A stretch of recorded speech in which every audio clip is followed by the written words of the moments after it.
21世紀初頭、競馬、競輪、競艇、オートレースに加え、新たな公営ギャンブルが誕生した。ケイジョである。水上に浮かぶランドの上で生き残りをかけ戦う選手たち。ぶつかり合うのは夢と尻。ランドを制覇するのは誰なのか。神梨のぞみ18歳。彼女もまた富と栄光を求め、ケイジの世界へ一歩踏み出そうとしていた。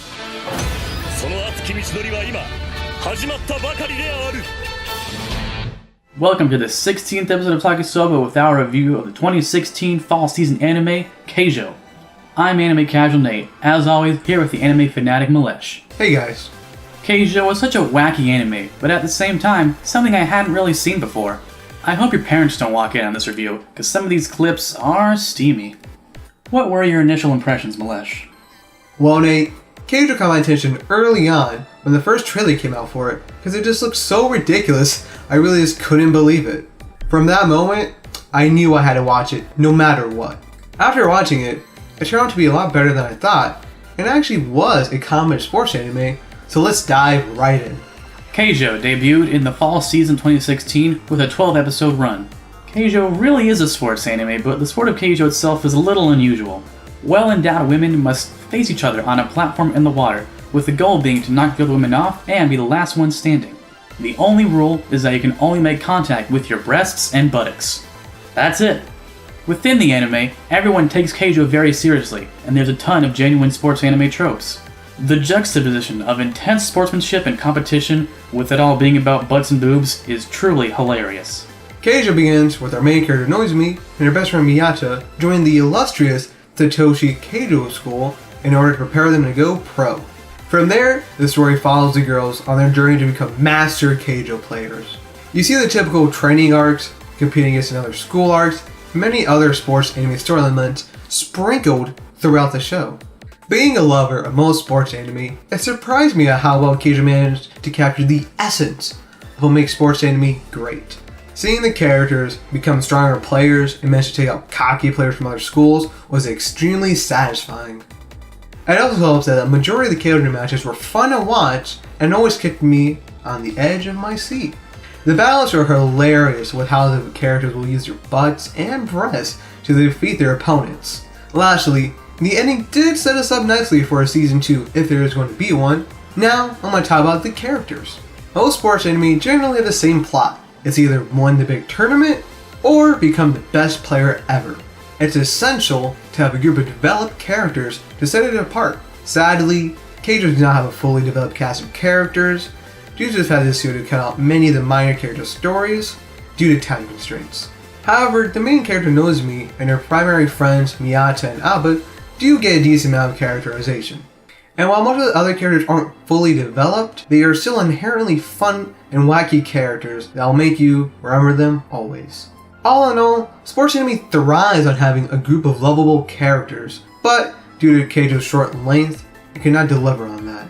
I still enjoy the characters, but I couldn't help wanting to see more of what they had to offer. I agree that Keijo spent too little time on a lot of characters, but I am glad there are a great wide variety of characters who do get at least a few minutes of the spotlight. Since this is a more fantastical sports anime, everyone has special moves unique to them, and we see a lot of absolutely hilarious and simply impossible fighting styles. We've got girls who focus on speed, strength, hypnosis, countering, capping other abilities, and many other things that are straight out of fighting games. Among the primary group of characters, we do get some great teammate-based development. Like in any sports anime, you are drawn to the progression of the main character specifically, and Nozomi was an endearing soul, who was great to see grow into an amazing player through her toughest trials and efforts. The studio behind Keijo is Zebic. Not the studio you'd think would animate Keijo. They have made other edgy shows with the Two-Level Roof franchise, but beyond that, they have not done a whole lot of sports or edgy shows. They still did a good job with Keijo, but the quality does dip towards the end. Zebic nailed the two things sports anime need: a unique art style and smooth animation for the various Keijo matches. The matches in particular were awesome to watch, especially when the characters would use their special moves. Zebic animated them epically, and it showed off how intense the matches are, especially early on. Keijo has a slightly unique art style that uses a lot of hard edges, thick outlines, and very sharp contrast. It looks great, and the style adds a flare of intensity that fits well with the tone of this anime. The special effects were great as well, and I was impressed with some of the animation for some of the more outlandish special moves. However, I felt the general animation quality went down noticeably during the last few episodes, but the high-octane moments still looked great throughout. It was complemented by a great soundtrack, which I'll talk about now. The soundtrack for Keijo was great and got me pumped consistently. The opening theme was enjoyable, and I felt neutral on the ending theme. I found the soundtrack very sports anime themed, so we got off epic tracks that punched me up. As for the pieces and the emotion moments during the show, they were fine, nothing too special. The opening and ending were both underwhelming for me, as most sports anime have great themes, but the choices in Keijo were lax, and they just didn't really do much for me. Voice acting wise, the female voice actors did a great job of really expressing the intensity during the Keijo matches. Believe it or not, I have to recommend the subtitled release over the English dub. From the parts of the dub that I heard, the voice acting was not bad, but it's just different and not the best experience that you can get.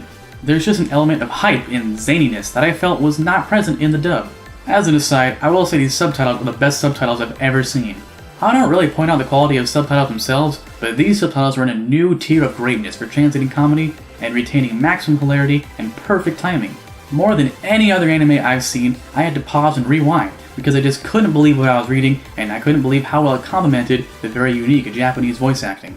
In the end, I liked this anime way more than at the very beginning. With nearly 30 anime series completed, I'm not a true newbie, but early on with Keijo, I kept thinking, this is too weird. I did come to realize it was good, and even though there's so much crude, perverted comedy, it really is funny, so I give it kudos. I think this anime is a good guilty pleasure. Even if you have friends who like anime, when you watch this, just keep it to yourself, and keep it from your family. I still think it might be too lewd and scare off some total newbies from anime, which I've seen happen before. But if you want to watch an adult sports anime about boobs and butts, then just go for it. Keijo is to the sports genre what One Punch Man was to the superhero genre. It's a satire that's simultaneously a great entry in the genre itself by being so good at making fun of tropes and cliches. Keijo was a fun ride, where every episode I would laugh just because it was so ridiculous. It's pure fun that I recommend any sports anime fan check out. You can watch the subtitled release of Keijo for free on Crunchyroll or Funimation.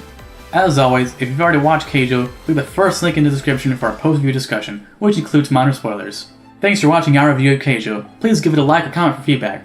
We'll see you guys next time with our promised review of Michiko and Hachin. Ciao! 響く鳴り近くしたなら飛び込めなくちゃスタートライン始まる夢か周期明け